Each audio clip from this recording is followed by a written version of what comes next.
Hey guys, what's going on? It's Eli, back with another review video. Sesame Street. When it started in 1969, it was unlike any TV show, and for that matter, unlike any children's program. There had never been anything like, say, Sesame Street. I mean, even before that. Well, I mean, we had, say, Mr. Rogers' Neighborhood. I mean, you get what I'm saying. But yeah, I mean, ever since Sesame Street debuted in the late 1960s, and from there on, what would come next, nobody could have imagined. And no doubt, obviously, that goes to the creators, the Muppeteers, from, say, Jim Henson himself, the father of the Muppets, all of his fellow Muppeteers, everyone involved in bringing Sesame Street to life. Nobody could have imagined how much of a huge impact, a legacy, and with this still continuing on to this day. It's amazing.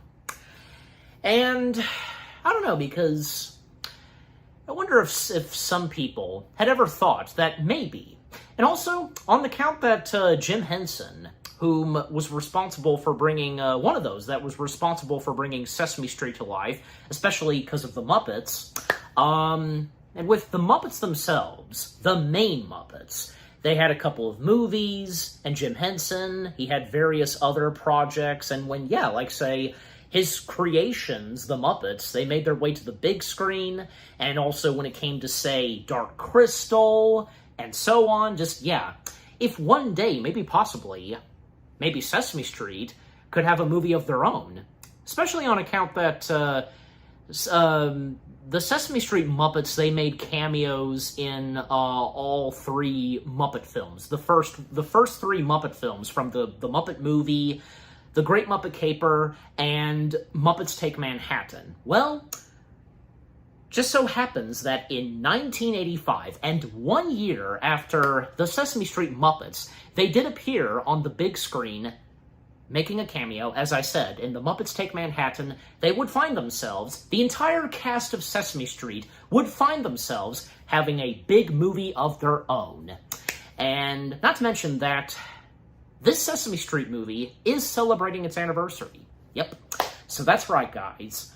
I am finally reviewing from 1985, Sesame Street presents Follow That Bird. Yes, Follow That Bird, the first ever Sesame Street feature-length movie. Yeah, I gotta say, the first things I have to say, of course, about Follow That Bird, well, obviously for me, I grew up watching Sesame Street, like all of us did, right? I mean, heck, even my family, my parents, they too. I mean, who didn't grow up watching Sesame Street? Well, obviously there would be some, but still, this is Sesame Street we're talking about. But for me, because, yeah, personally, I remember the fondest memories I had when watching Sesame Street and being recorded on a few VHS tapes provided by my mom.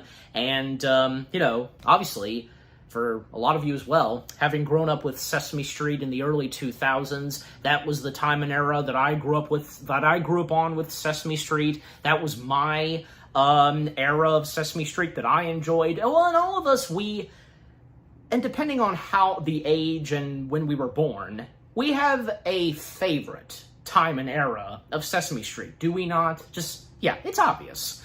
But yeah, and, for me, having checked out, older episodes of Sesame Street, I'm talking about, like, say, ones from, like, say, the 80s, and also the 90s. I've actually enjoyed quite a few episodes of Sesame Street from the 90s.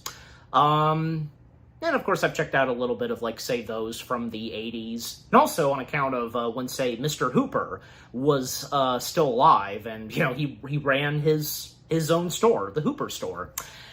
Yeah, and I can't remember exactly. With Follow That Bird itself, I can't remember exactly. It's a bit fuzzy for me, but, get it? Fuzzy? But my point being is that I think, yeah, because, like, as I recall, like, one of the first times I knew about Follow That Bird, I do remember probably it was, like, at a few stores or something. Maybe Best Buy, Target, I don't know. I just remember seeing a DVD of Follow That Bird. And eventually, my family would get it for me. And, yeah, now, of course, I did watch Follow That Bird at just quite a young age. And, well, obviously, I found myself enjoying it. And any kid that would watch this movie, the fact that this came from a time and era before, say, there was Elmo, right before there was Elmo. It's true, yeah. You know, especially on the count that today's, like, DVD sales, and for that matter, for it being on streaming, nowadays, for the posters of Follow That Bird, well, and I'm looking at one right now, Elmo is on the cover with a couple of other Sesame Street Muppets. But the fact that, yes, he does appear in this, but it's at the very end, and he really doesn't have a speaking part. And this was right before, like, not long after Follow That Bird came out, sometime a little later, and when the next season of Sesame Street would begin, that's when Elmo would very slowly but surely become a prime staple of Sesame Street, and from there on. And when Kevin Clash, he would become, at that time, the primary voice / Muppeteer of Elmo. And when Elmo found his place, what he's like, his voice, etc. You know, before Kevin Clash, there were a few other Muppeteers that voiced Elmo, like most notably Jerry Nelson and Richard Hunt. But when Kevin Clash stepped in, the rest was history from Sesame Street. But with Follow That Bird itself, everything that Follow That Bird has to offer, with its storytelling, the fact that, it manages to work, because could you really see a Sesame Street movie centering on maybe this Muppet or that one? The biggest one that seems to work, and which so it does, the first Sesame Street movie, and whom it centers on primarily, is Big Bird himself. And it works, with what the film has to offer. The fact that it centers entirely on Big Bird, the adventure he goes on, that he would find himself in, and because he would be taken away from Sesame Street, be placed in a home with birds, but doesn't like it, and he's trying to make his way back to Sesame Street, and this being technically a road trip movie, and on account of, some of the Sesame Street characters in 3 cars, each of them in 3 cars, trying to find Big Bird. You also have a couple of characters flying in the air, searching for Big Bird. But with that, you have a couple of antagonists. Well, one of them not really being an antagonist, but still, that are trying to go after Big Bird. Everything that goes on in this first Sesame Street film is entertaining, fun, all of the above. Not to mention that, as I sometimes point out, that's really great to see. A 92% score on Rotten Tomatoes. Rightfully so. Rightfully so. Just everything about Follow That Bird is an instant classic. It is, because there's no denying that. I even know a couple of friends that think so too. But anyway, so and I'm sure you guys would think so too. You're all my friends, and I'm sure you would agree so too. But point being, and to finish up the first things I have to say about Follow That Bird. Follow That Bird, it's, without a doubt, a classic of Sesame Street's. The fact that this is the first ever full-length feature film of Sesame Street, and this being a classic in the 80s, of course. Everything from beginning to end, with the Muppet characters, the adventure this movie has, where it takes Big Bird, as well as the other characters of Sesame Street. Fantastic, memorable, delightful, cute. Again, all of the above. Definitely, without a doubt. Okay, so with the first things I've had to say about Follow That Bird now out of the way, now as always, for me, read the description / the story. Big Bird loves spending his days on Sesame Street with all of his different friends. However, social worker Miss Finch feels that Big Bird should live in an environment with only birds like himself. When she sends him to live with a family of dodos in Annalise. Why am I having trouble pronouncing that one word? You know what I'm talking about, but Ocean View, basically, Ocean View. Big Bird cannot help but think of his friends back home, and especially Snuffy. Deciding Sesame Street is the place for him, Big Bird begins an adventurous journey back to where he truly belongs. Okay, so, now with reading the description / the story out of the way, let us now dive in / break down the film itself.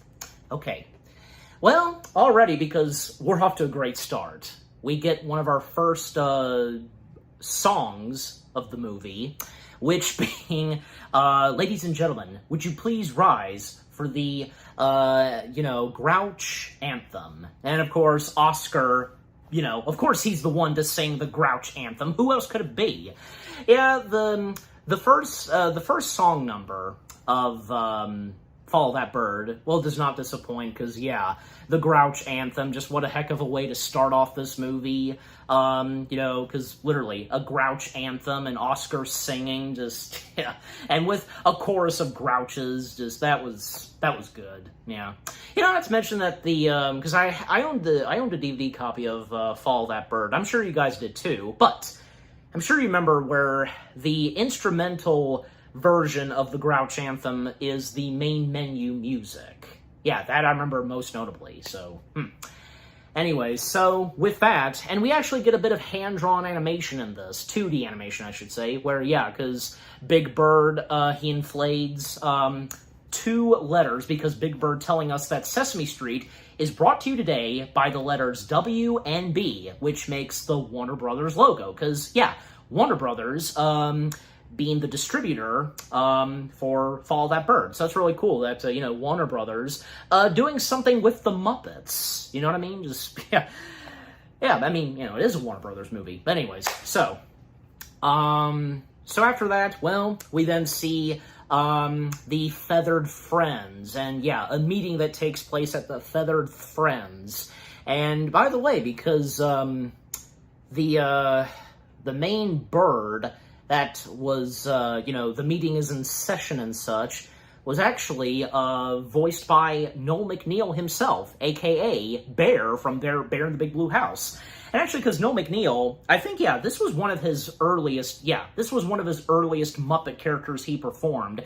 Even before that, he started off being the Wrangler, handling the Muppets and all that on Sesame Street. But then he would start to make his way. Good to see that, yeah, make his way to perform some Muppet characters, and this being one of them. So he is the Muppeteer / voice of Madam Chairbird. Yeah, so the meeting is in session where they talk about Big Bird, who resides on Sesame Street, and they think that Big Bird is sad, and where he lives, and not being with other birds of his kind, but as we all know, that's not the case, and they're making a horrible mistake. Yeah. Well, and the fact that, we enter Miss Finch. Miss Finch, being voiced by Sally Kellerman. Yeah, I know I've seen Sally Kellerman in a couple of other films, but yeah, overall, yeah, because the late Sally Kellerman, voicing Miss Finch, and, oh yeah, because, well, she was in, the movie MASH, and, she was also in Ready to Wear, Back to School, and Payback. Those are some of the biggest films that she's known for. Well, and obviously, yeah, MASH, Hot Lips, that's her. Anyways, the original Hot Lips. But anyways, so, yeah.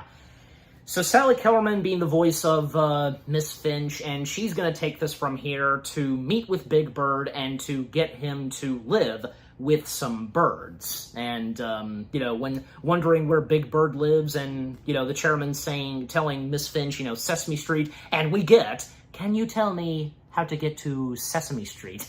And with that, the Sesame Street theme plays, the credits roll, just, yeah, that's what a great way to start it off. Of course, having to say those words, can you tell me how to get to Sesame Street? Anyways, so seeing Sesame Street itself, and Big Bird, of course, as well as some of the other characters, like, the late Kermit Love, whom was the one of those Muppet builders. He specifically was responsible for building some of the big Muppet characters, like most notably Big Bird. Yeah. Kermit Love, his character on Sesame Street was Willie.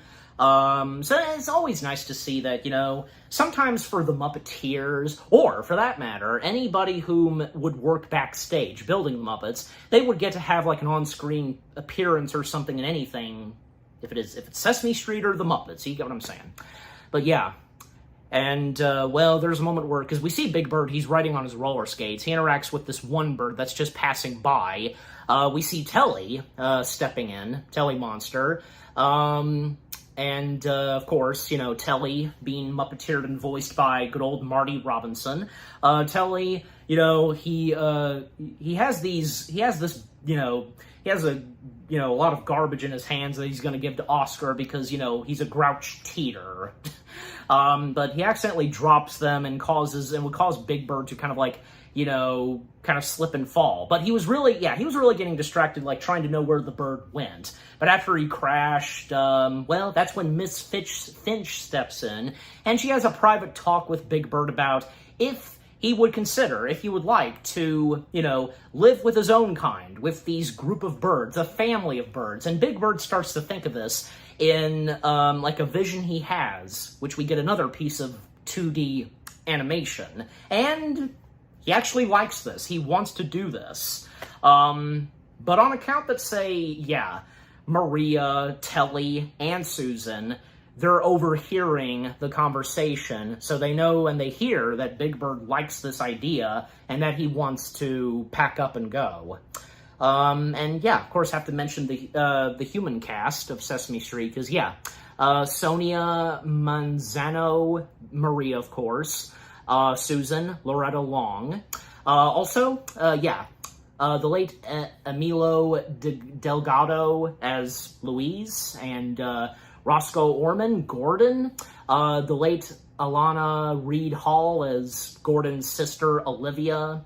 And also, because some of the others that I'll mention later, but yeah. Also, because, Linda, whom is deaf, being played by herself, Linda Bove, yeah. But anyway, I didn't mention him yet. Bob, being played by the late Bob McGrath, so, yep. Them, of course, being in this, and, because by this point they've heard that, and know that Big Bird is considering on leaving Sesame Street to be with his own kind, and he does, and, how's Big Bird gonna tell his friends? He knows that he's gonna have to tell his friends. And obviously the biggest one that he tells first is Snuffy and Marty Robinson. And by that point, being the, official primary Muppeteer / voice of Snuffy. So Big Bird breaking the news to Snuffy that he's going to be disembarking Sesame Street, but that's not to say it's goodbye forever, because it is mentioned that Snuffy, he'll plan on visiting Big Bird sometime soon. So, very emotional goodbyes between Big Bird, Snuffy, and all of those on Sesame Street. And by the way, the first time I watched this, I didn't really know this back then, because Follow That Bird, it came out during the time when those on Sesame Street, they didn't know, and they thought Snuffy was imaginary. You know what I'm talking about, so yeah. I think it's a good thing that it's not addressed, it's not established, because I don't think and how the movie is, as of, how the movie turned out, it's best it was not mentioned. However, not long after the movie's release, sometime later that same year, they would finally see Snuffy in person and know that Big Bird was not making up an imaginary friend. Yeah. Also, thanks to Elmo. Elmo helped out Big Bird, keep Snuffy where he is, and with everybody, with shocked looks, seen Snuffy. Anyways. Alright, but continuing on. So, again, with Big Bird saying goodbye to each Snuffy and those on Sesame Street. Also, you notice that Count Von Count, and Count Von Count, one of my favorite Muppets on Sesame Street, and I'm sure the same goes for some of you. Count Von Count, and the original primary voice of Count Von Count, the original primary Muppeteer / voice of Count Von Count, Jerry Nelson. Like, when we first see Count Von Count, he's getting a shoe shine. I just thought I'd point that out because it's true. But yeah, all of them saying their goodbyes to Big Bird and reminding him on certain things not to forget to do, like Cookie Monster most notably telling Big Bird, you know, don't forget to eat. Just and of course, yeah, from Cookie Monster, Grover, and Bert. At the time, the primary voice of those characters and puppeteering them, Frank Oz. Also, Ernie, the late Jim Henson, and by the way, okay, and obviously, yeah, we know, of course, that Kermit appears in this movie, but yeah, just to go ahead and mention this and to get out of the way, Follow That Bird would sadly be the last theatrical film for Jim Henson where he performs, two of his iconic Muppet characters, and not to mention this being the first and last time he's Ernie in a Sesame Street feature film. Yeah, let that sink in. Definitely. Okay, but to get back on a positive note, and with continuing with this movie, so yeah, Big Bird's saying their goodbyes, and, he's off to Illinois. Yeah, I think I did say it right this time. I think, but overall, it's Ocean View, okay? Ocean View. That's the main location he's going to. So, by flying on a plane, and even when, like, Snuffy, he waves, waving in the sky, don't forget, I'm coming to visit. Well, Big Bird seems okay with this so far, and, like, seeing a shot of, like, the map and all of that, and, we've seen this before, like, most notably in the Indiana Jones films. Hey, also, not to mention, where I live, West Virginia, it is mentioned, it's shown, that's really cool. I'm sure for anybody, because where you live, just, like, pointing, hey, there's my place, just, like, where I live. Anyways, so, from New York to Ocean View, Big Bird arrives, and with him being greeted by the Dodo family. Golly, the Dodo family are quite a handful, with how much they appear in this movie. They don't have that much in this film, they're probably for the best, because quite annoying, I should say. And yeah, because Mommy Dodo, being played by Lorraine Newman, which, by the way, she was one of the women on the plane that Big Bird took, and where they stared at him because he was being too loud, going, la, la, la. We also have Daddy Dodo, Brian Holfield, and Marie Dodo, the daughter Dodo, Kathy Silvers, and Donnie Dodo. I keep forgetting that this is him, and how can you not recognize a voice like him? Eddie Deason, a.k.a. the know-it-all from Polar Express, but also, for you Dexter's fans, he was, what's-him-face in Dexter's Laboratory, and so much more, we have our Dodos, whom greet Big Bird, and I don't think it takes us that long to realize that, they're quite a handful, and most of the time, they're not that very smart, and them calling Big Bird Big Dodo, and already not a great start for Big Bird living with this bird family. And even, like, a little later, and when he settles down living with them, then we would see that he has written a letter to his friends back at Sesame Street, and also we see that, very sweet and kind of Snuffy, he's looking after everything in Big Bird's house, in Sesame Street. And still, with everybody on Sesame Street being totally unaware that Snuffy is present, and it's like, didn't it occur to anybody to go check on Big Bird's stuff besides Snuffy? Now imagine that, but not to go into full detail, to dive into it that much. But so Big Bird having written a letter to his friends at Sesame Street, Maria reads it off, and Big Bird explaining some things that the Dodos are not quite good at, just like not knowing how to work a lawnmower and a bunch of other things, and even when they're doing some exercise, on the TV. And I'm sure, because, like, back in the 80s, because certain, like, exercising, films and stuff like that, God. Anyways. Because, like, the voice cast, some of them, just providing the voices, because Tris Leeper was Mommy Dodo, I presume, probably the voice or something, and also voicing one of the Board of Birds. Daddy Dodo was Gord Robertson, and also because Donnie Dodo and Marie Dodo. Donnie was puppeteered by Jeff Weiser, and Marie Dodo was puppeteered by Sherry Weiser, and she was also Big Bird in the Haystack. Oh, yeah, the stand-in for Big Bird in the Haystack when we would... Yeah, because there's a moment where Big Bird is in a haystack, but until I get there. But anyways, and I'll mention some of the other, cast members as I go on. But overall, because, the way that Big Bird has described in the letter what's going on, just, total mixed bag. But then a little later, even when, like, say, a moment where Big Bird's trying to play a game and such with,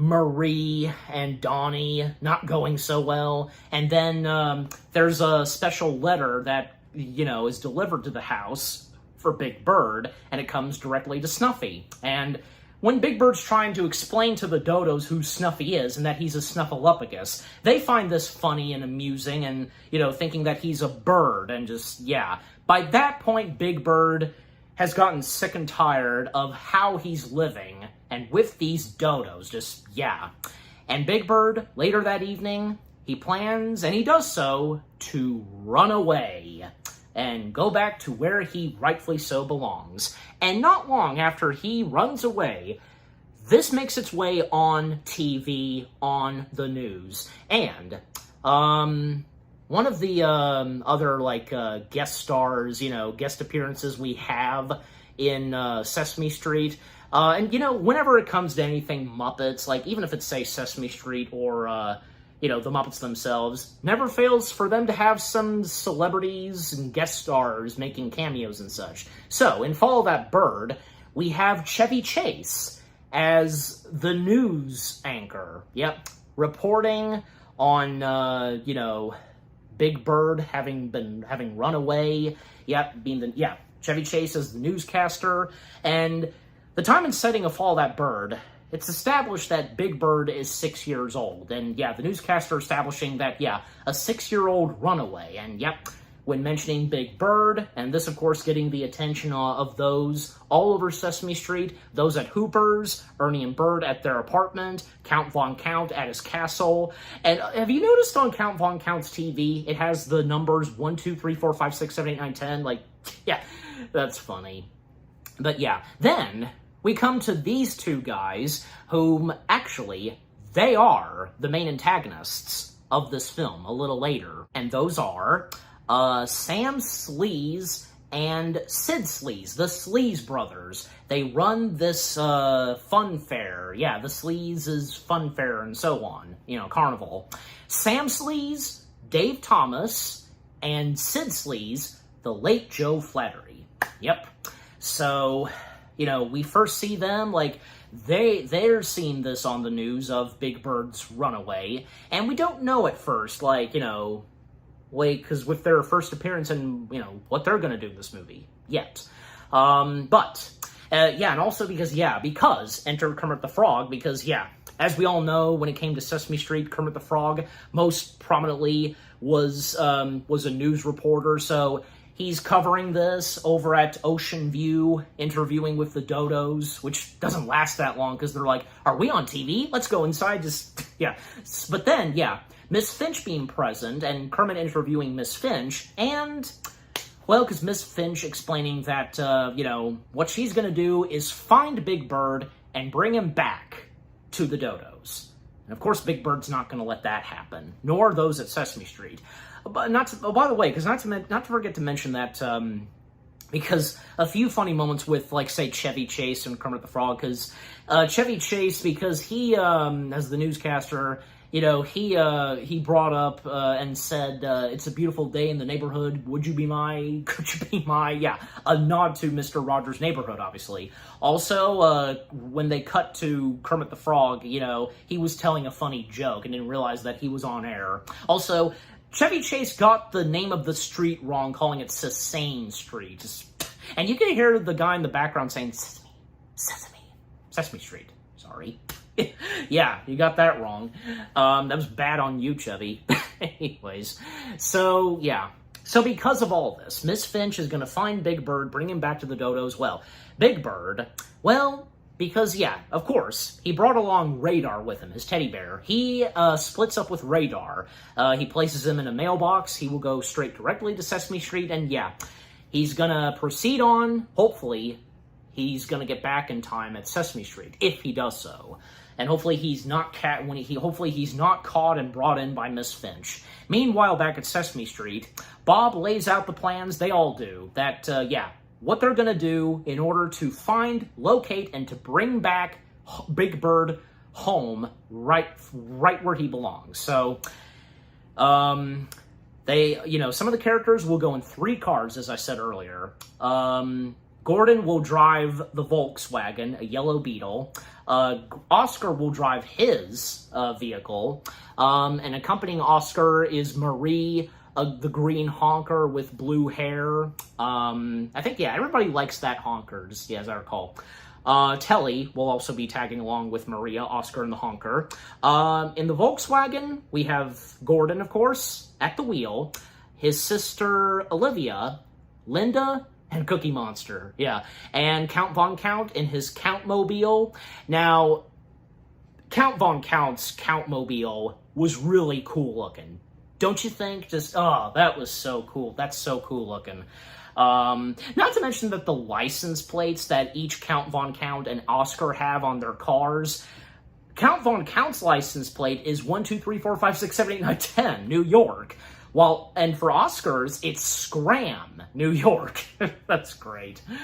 Yeah, so, and Oscar, man, because who'd have thought that Oscar would get involved in this? I mean, he's interested in, knowing the state of South Dakota, going wild goose hunting, but no, they have to focus on getting Big Bird. That's what they're doing. And not only are 3 cars are going to be on the road in search of Big Bird, but also, as I also mentioned earlier, a couple of characters will be flying in the air. Ernie and Bert in a plane, and Grover, well, it's obvious. Super Grover! Yes. So, all of them going out in search of Big Bird. Meanwhile, Big Bird, well, by this point, because he's bloated and tired after walking so much and going la, la, la, la. Yeah, and going la, la. Well, he would come up this, turkey farm, and this turkey truck that's being loaded up, and the truck driver of the turkeys is the late Waylon Jennings. Yeah. Yeah, and especially for Carol Spinney, the late Carol Spinney, whom, yeah, if I didn't mention Carol Spinney already, of course, at the time being the primary Muppeteer / voices of Big Bird and Oscar the Grouch. Carol Spinney, obviously from what I've heard and according to Carol Spinney's widow, yeah, he had a great time working with Waylon Jennings, and obviously because he admired Waylon Jennings' work, being a country singer. Not to mention that Waylon Jennings, he would get to be on Sesame Street once again, on the show, of course, and having to do a song number alongside with Oscar called Wrong, if anybody has seen that and knows what I'm talking about, but yeah. So, Waylon Jennings, who appears in Follow That Bird as a turkey truck driver delivering some turkeys, well, yeah, Big Bird, with a bit of talk and convincing, even Big Bird explaining to the truck driver that his friend Oscar has sometimes called him a big turkey, and the truck driver just, can't argue with that, and is more than happy to give him a lift. And the truck driver discovering that, yeah, he did hear this on the news like everyone else, that, yeah, Big Bird is the big yellow bird that has run away. So, yeah. And Big Bird mentions to the truck driver that hopefully he hopes that he's going to get back to Sesame Street in 3 hours, but according to the truck driver, make that 3 weeks, and Big Bird worried that he's never going to get back home in time, but the truck driver assuring him that he will, and just gotta keep his beak up and to go forward and so on. And thus, we come to our next song number, which of course being, Ain't No Road, to go. Yeah. Which, because, like, if I have to choose some of my favorite songs from Follow That Bird, I'd say it would probably be, say, this. I also, having done a little bit of rewatching of this movie, well, I think that, I don't know, because, probably, one song that, Ernie and Bert have, that I thought, that's a pretty good one, and, a few songs that are very touching and emotional. Well, the one after this, Ain't No Road Too Long, yeah, that's the correct title of the song, right, because the one after this, yeah, very emotional but sweet at the same time, yeah. But, so with the song number Ain't No Road Too Long, from Waylon Jennings, Cookie Monster, most of the Sesame Street characters singing to the song, it's a very good song and very important, because with what the meaning of the song says, you get my point. Yeah, good one. And yeah, a few funny moments that happened, like, Count Von Count after he sang some, he then started to count the telephone poles. Oscar did not take Route 12. It was on a hill, and, Ernie and Bert, they're flying in the air, yeah. And you remember what color he is? Ernie asks Bert, he's yellow. Oh, Ernie. But yeah, and after that song number, well, it just so happens that the truck driver and Big Bird, they just happened to pass by where, the Sleazy brothers, they are present with their fun fair. And, because a few people that we hear that have not enjoying the carnival and such, including when Sid is running the Ferris wheel, there's one boy on the Ferris wheel that wants to be, brought back down, but golly, because,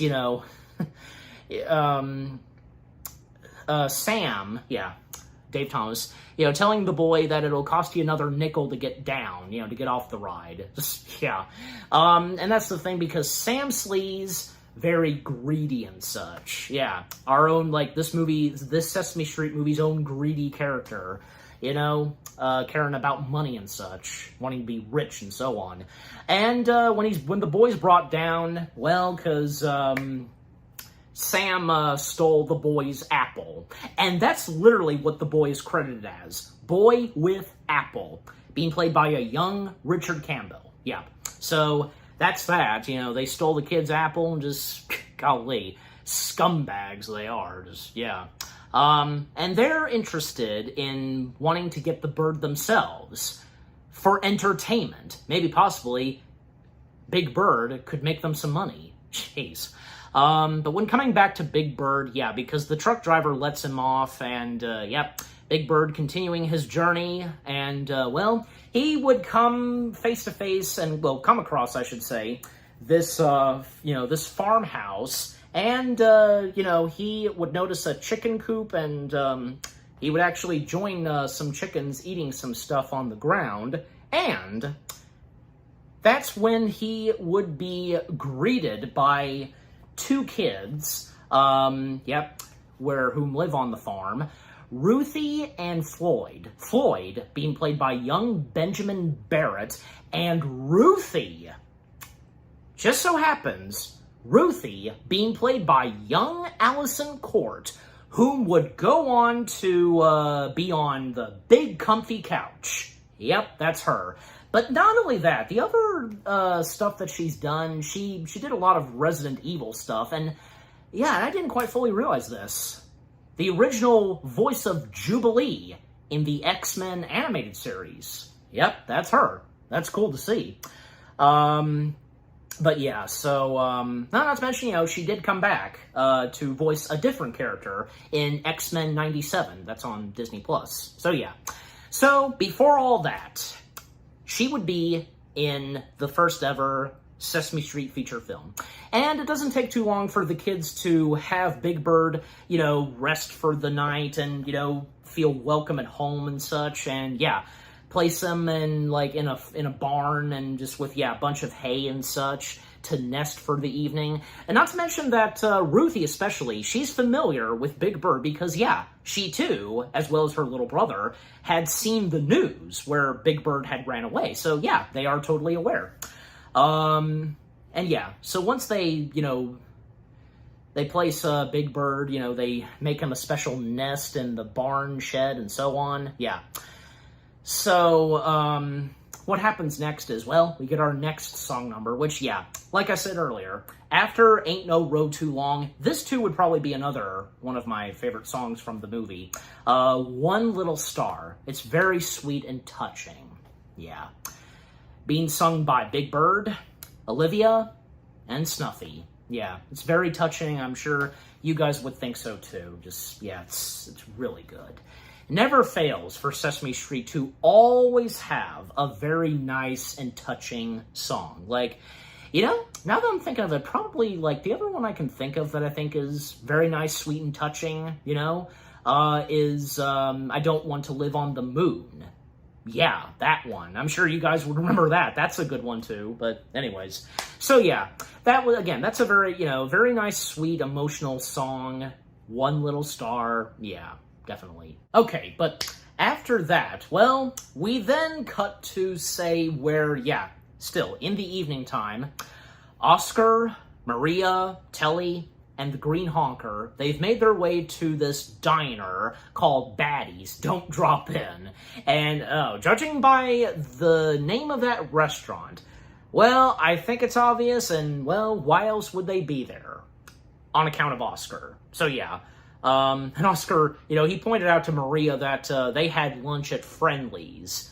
Yeah, that's what he said, and, yeah. And I'm sure for Oscar, he didn't get a good kick out of that, so now it's his turn to pick where they'll eat this evening, and thus this place. Telly and the Green Honker, they pass, going in to eat, because Telly, according to him, he's had enough grouch food to last him a lifetime, And Oscar pointing out to him that he's missing a great dining experience, and, well, not really, because already inside that place, we can see that, yeah, it's entirely infested with those that are grouchy.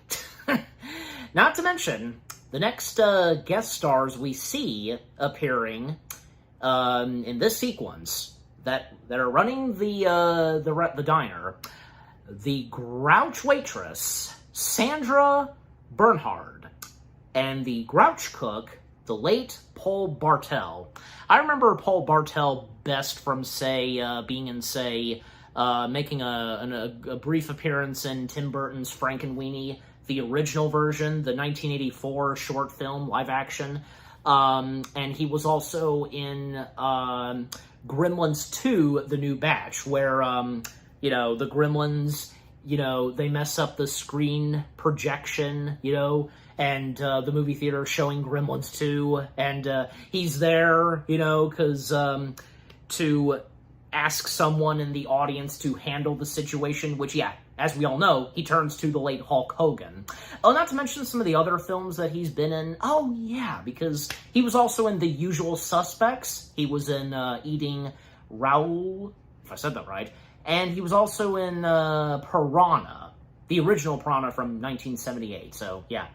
And I'm sure, yeah, the two that I first brought up, yeah, you would remember him from those as well. But, yeah, and especially, most notably, Gremlins 2, The New Batch. But anyway, so he's the grouch cook, and just, yeah, seeing all those that are, eating their grub, just nasty, gross, but not literally, just, where's my Jell-O? Give me that syrup back. Just, yeah, everybody being a grouch. Even when Maria, she's trying to contact the operator to make a phone call at Sesame Street, the wire and such was cut off. It was snipped, so, yeah, a bit awkward for her.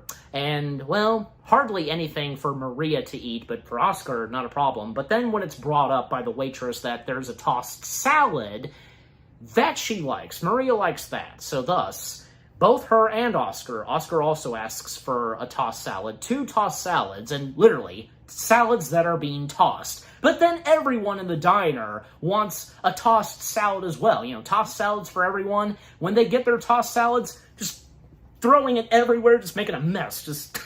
But then when we see Telly and the Honker peeping through the window, Telly's saying to himself, maybe I made a mistake. That salad looks good. But you're not missing out that much. Yeah. But then after all that, next morning, we cut back to Big Bird. He wakes up and he actually sees and helps out the two kids doing farm stuff, collecting water and stuff like that.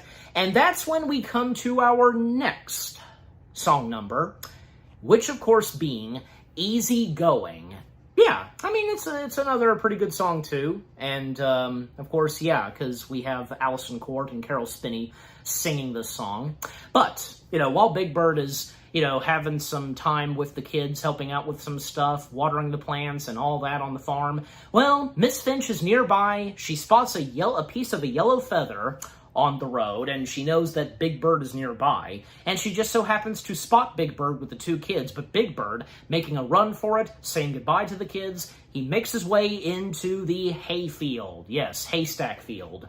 And the kids, they're not saying a word, to Miss Finch if they saw a Bigfoot yellow bird. And yeah, with Big Bird hiding in, say, the hayfield, in a haystack, and, hiding from Miss Finch, which he succeeds doing so. And even, say, at one point, he starts to imagine, a little later, he starts to imagine seeing Snuffy, and even Snuffy addressing Big Bird that he's imagining him. And when they try to go for a hug, but it's, nothing, and just, yeah, the interactions that Big Bird has with imaginary Snuffy, just, yeah, it's very touching, But not long after that, Ernie and Bert are nearby on their plane, and Bert most prominently spotting Big Bird and telling Ernie to, pointing this out to Ernie, and Ernie flying down further to let Big Bird know, both of them wanting Big Bird to know that it's them. And is it me, or I think it's obvious, a little bit of a North by Northwest reference. Wouldn't you say so? Because you have Gary Grant being chased after by a plane. Same goes for this, technically. You get what I'm saying. Anyways. But then right after that, they failed to get Big Bird's attention and for him to know it's them. Well, Ernie has the entire plane upside down, and thus we come to our next song number, which I did mention. This was another good one too, which being titled Upside Down World. Ernie, I almost said Kermit. Well, because Jim Henson. Ernie singing the song. Bert, he's not enjoying this. Golly, especially when his entire bottle cap collection, falls out of the plane because it's upside down. Now, why would Bert carry his bottle cap collection with him? Why? Am I to presume maybe all of us? Maybe he collected some bottle caps while they've been flying in the air? I don't know, but seems kind of pointless that he took his bottle cap collection, but obviously it's for laughs, and poor Bert. And it did land on Big Bird, and he thought it was a hailstorm or something. And even Ernie, he got Bert to swap places a little later in the song, and yeah, now Bert's flying, and actually Bert, he actually starts to enjoy this. It doesn't take too long to see Bert enjoying this, but right after singing the song, Ernie, gets back to business trying to find Big Bird. Both of them. That's what they're doing. And after that, poor Bert and Ernie with what they're doing. We then come back to Super Grover because, yeah, still flying in the air some, and he at one point thinks he's spotted Big Bird, but no. He has spotted and found the Volkswagen Bug that Gordon, Olivia, Linda, and Cookie are in. And just... Grover thinking it's Big Bird, golly. And so, yeah, now Grover, and when he catches up to them on the Volkswagen, he crashes his way through, and actually there was a hole on top of the Volkswagen Bug. Obviously, Cookie, ate some of that, because, bit by bit, the poor Volkswagen Bug is being eaten at times by Cookie Monster, because, yeah, we know Cookie Monster. So Grover crashing his way through the hole on top of the Volkswagen Bug. And yeah, now he has tagged along with them in the Volkswagen Bug, and they're just like, oh, Grover, because, with what he's done and thinking that it's Big Bird, and, when they say his name Grover, Grover's like, Super Grover, please, When's lunch? Ha ha ha ha. Alright, so continuing on to speed things up some because, yeah. Well, can't forget to mention that all of the Sesame Street characters who are on the road, and including Big Bird, they will soon make their way to Toadstool. Yep, because that's where Big Bird is going to be, you know, wandering around some, just, yeah. And that's where he will make his destination to, and where, yeah, hopefully they'll find Big Bird and so on.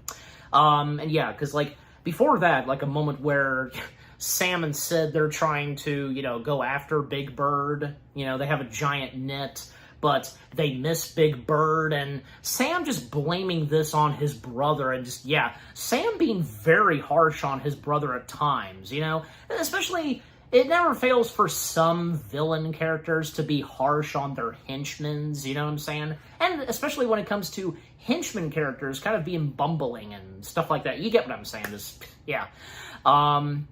But yeah, so all of them getting very close to Toadstool, even when, like, say, Oscar, he stops at what he refers to as Grouch Paradise, all the, you know, damaged, you know, cars at a car dumpster place. You know what I'm talking about. And just, yeah, Maria being very insistent on Oscar for them to make their way to Toadstool. And eventually, they do so. And near where Toadstool is, the sign, you know, that says, "Welcome to Toadstool," well, that's where Sam and Sid, they set up their fun fair / carnival, and, well, hopefully, according to Sam, maybe the 8-foot-tall bird, which being, of course, Big Bird, may be right under their noses. He may pop in at some point.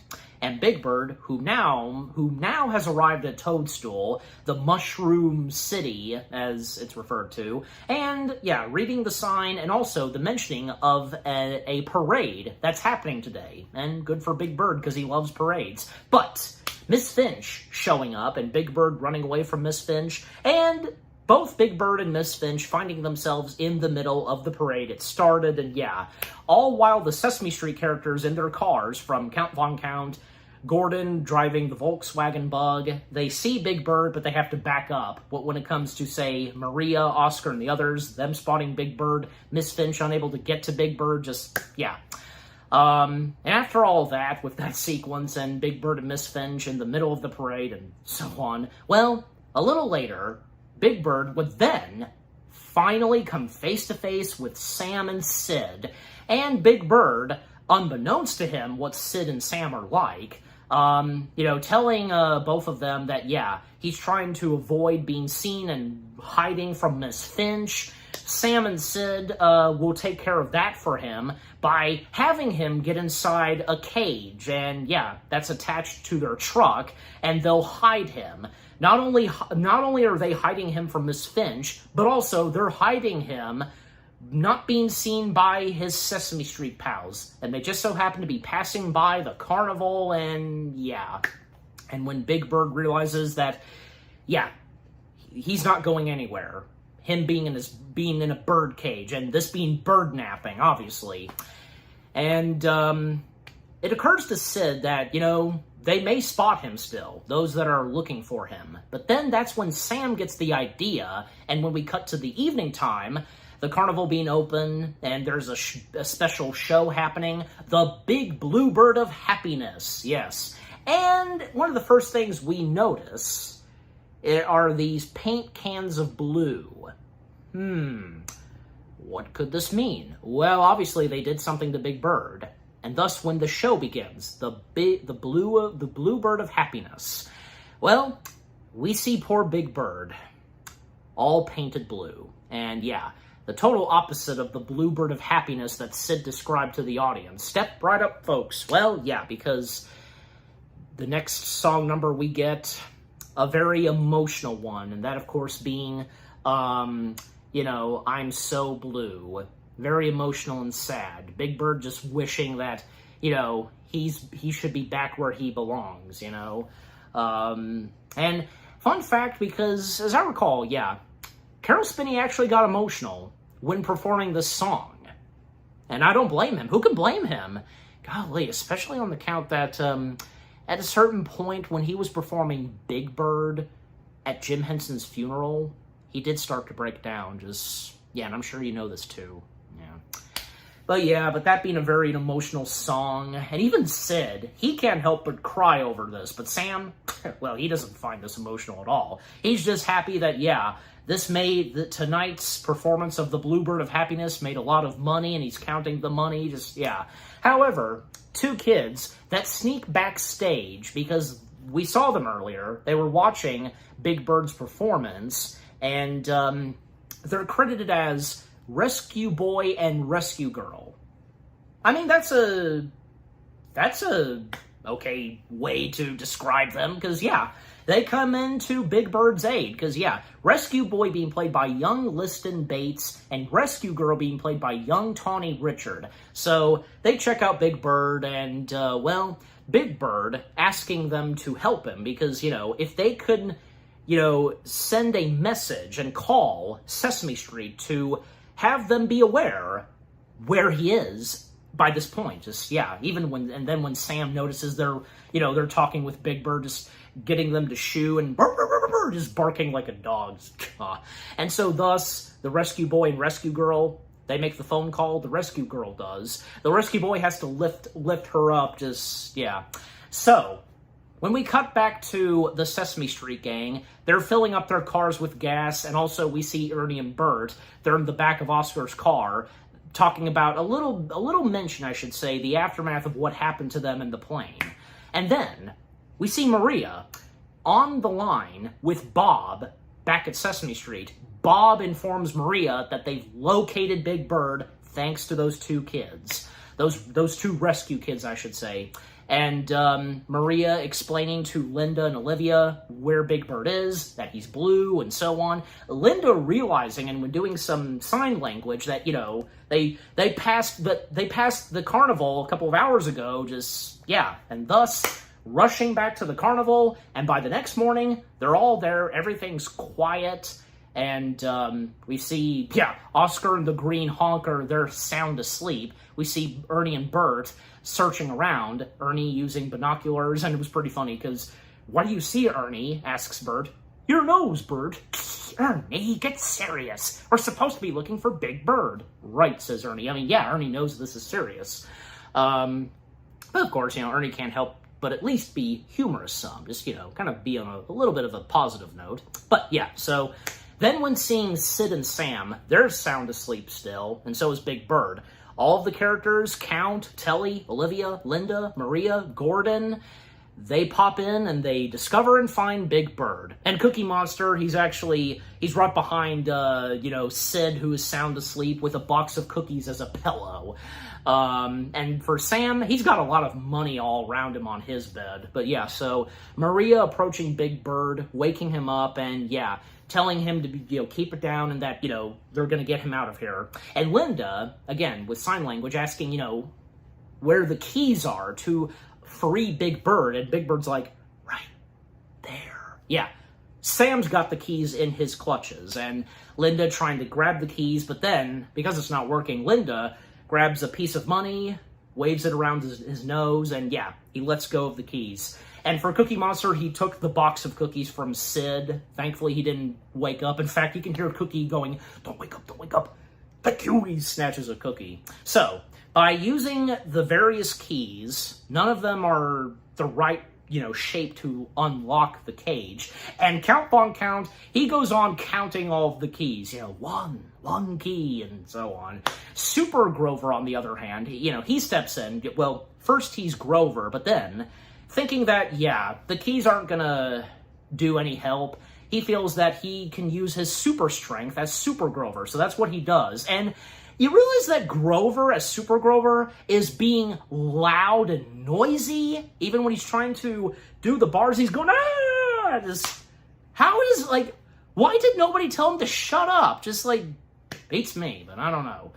But, yeah, I don't know, because right after Grover passes out, by trying to bend the bars, Sam does eventually wake up. I don't know if that was because of Grover or something, I don't know. Or if he just, naturally woke up. But overall, because Sam waking up, seeing what's going on, using a piece of money to make an airplane to, hit it at Sid, he wakes up, sees what's going on, and Sam telling Sid, go, just like to get in the truck. They sneak off, and well, by this point, there's not that many keys left. And Count, up at the edge of his seat and holding on to Telly, three more keys, two more keys. And then when it comes to the last key, one more key.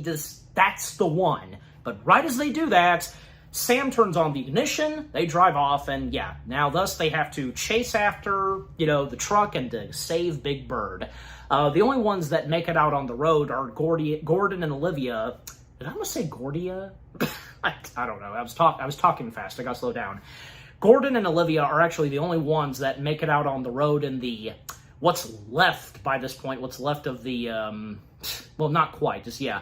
By this point so far, the Volkswagen Beetle haven't been eaten so much by Cookie Monster. Yeah, so they get on the road. Maria told Telly to wake up Oscar. So yeah. Olivia and Gordon are in pursuit. Olivia takes the wheel. Gordon has an idea. He gets out of the Volkswagen Beetle from the rooftop, and he gets up front on the Volkswagen Beetle. Big Bird noticing that the doors to the birdcage, they are unlocked. They managed to be unlocked and such. And when cutting to Sam and Sid, they're going on about what they should do next with Big Bird, like a next big act for him. And Sid having the idea that maybe he should dance. Sam likes that idea.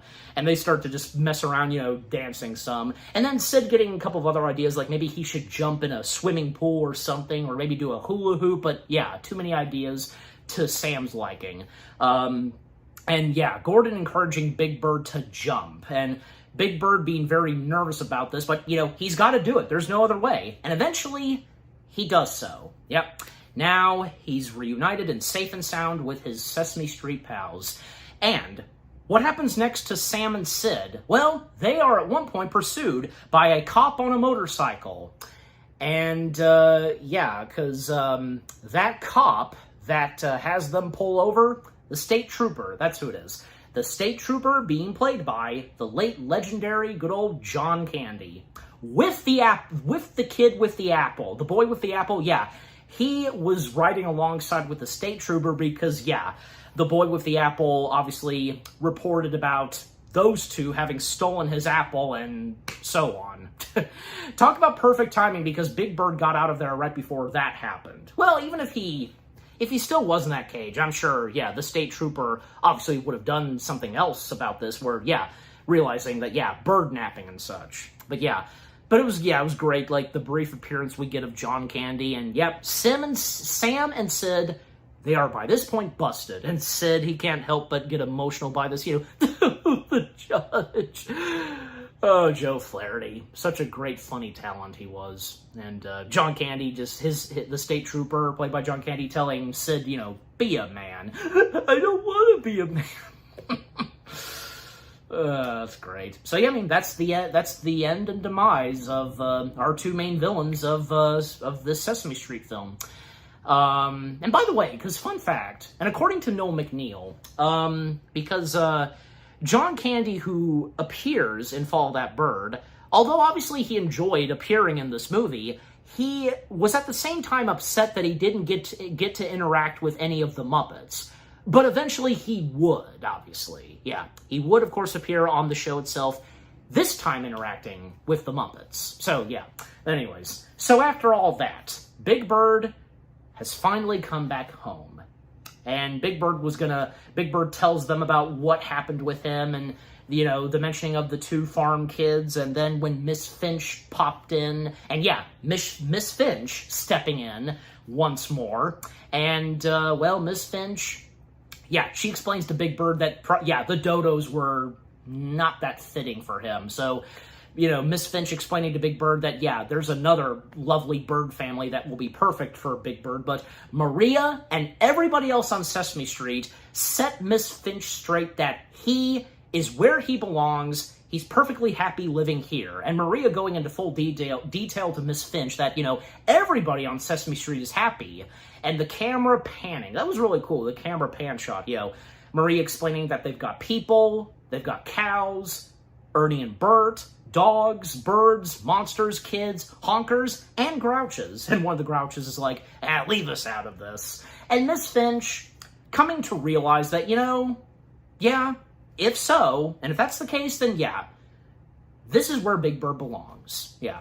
And, to say more about Miss Finch, well, again, and as I said earlier, where, she wasn't Miss Finch not really being an antagonist of this movie. She was just doing her business, and just with trying to get Big Bird to find a nice place to live and with other birds, but yeah, she was just doing her business until she was shown that, yeah, he's happy where he is. So, yeah. And with that, yeah, because Miss Finch just, back to work. So, yeah, that's the last we see of her. And, Big Bird, then he goes to his little house. And, yeah, that's where he finds Snuffy sound asleep in his nest. Snuffy and Big Bird, they're happy to see one another. And, yeah, a nice little reunion there.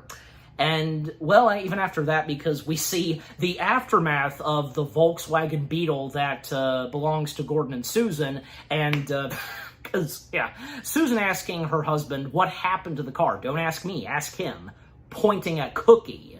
Because, by this point, the Volkswagen Beetle's ruined.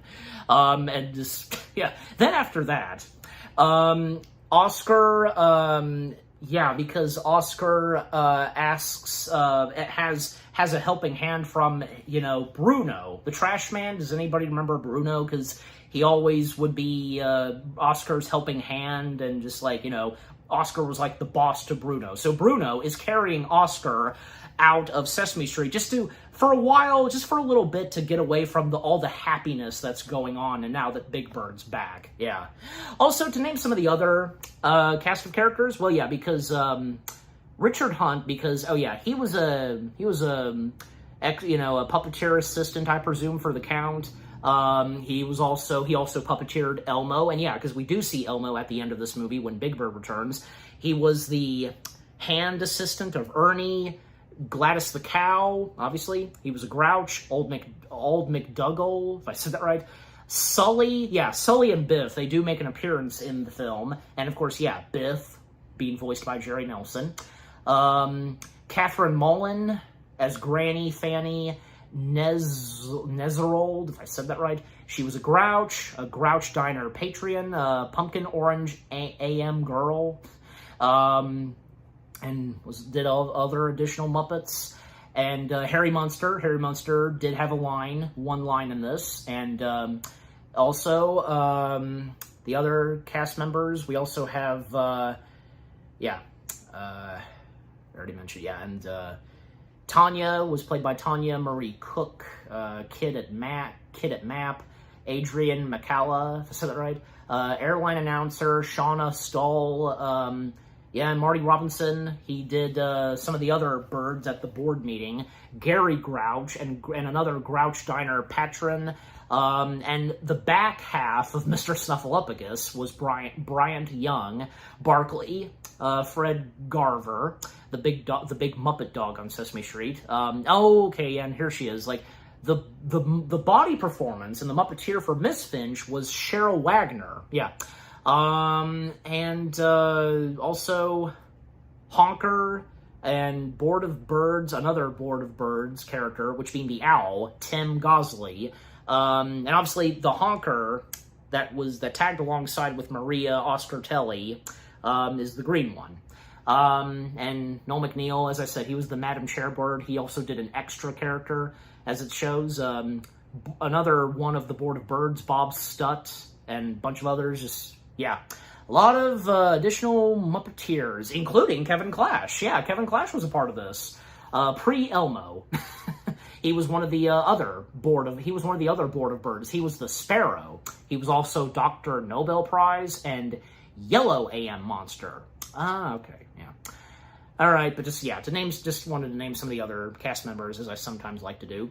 And so after that, well, we come to the end credits, but Count Von Count stepping in, and it's basically his favorite thing when it comes to movies. Counting all of the end credits, including, because a shout out to one of the executive producers, one of the creators of Sesame Street, and Count referring to her as "Hi, Mom." That was sweet and adorable of Count, because it's true.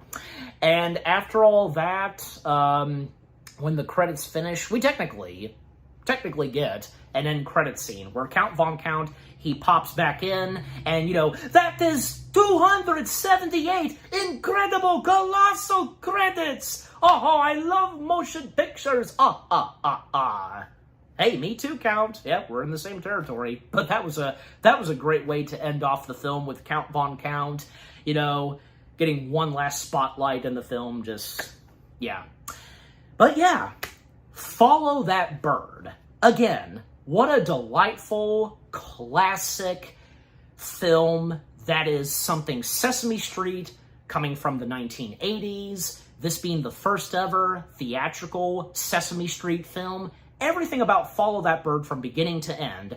The storyline, Big Bird being the main character / focus of the film, with what goes on with the other Muppet characters, the guest stars that appeared, the guest stars / cameos in Follow That Bird, from Chevy Chase to John Candy to Waylon Jennings to Sandra Bernhard, young Allison Court, Dave Thomas, Joe Flaherty, and Paul Bartel. The songs that are in Follow That Bird, memorable ones, the funny moments, the emotional moments, the road trip stuff, just everything about Follow That Bird is so memorable and a classic. And I'm giving Follow That Bird, well, why not? 10 out of 10 stars. Yes, 10 out of 10 stars for Follow That Bird, the first ever theatrical Sesame Street movie. And what about you guys? What did you think of Follow That Bird itself? What are your fondest memories of Follow That Bird? Any of you that had a VHS copy or a DVD copy, or if you saw it on Blu-ray, digital, what are your fondest memories of Sesame Street? Which time and era did you first watch Sesame Street? And the first time you watched Follow That Bird? And even if, like, at a young age, you know, might have understood, like, the time and era of what Sesame Street was like during the time and setting of Follow That Bird, yeah.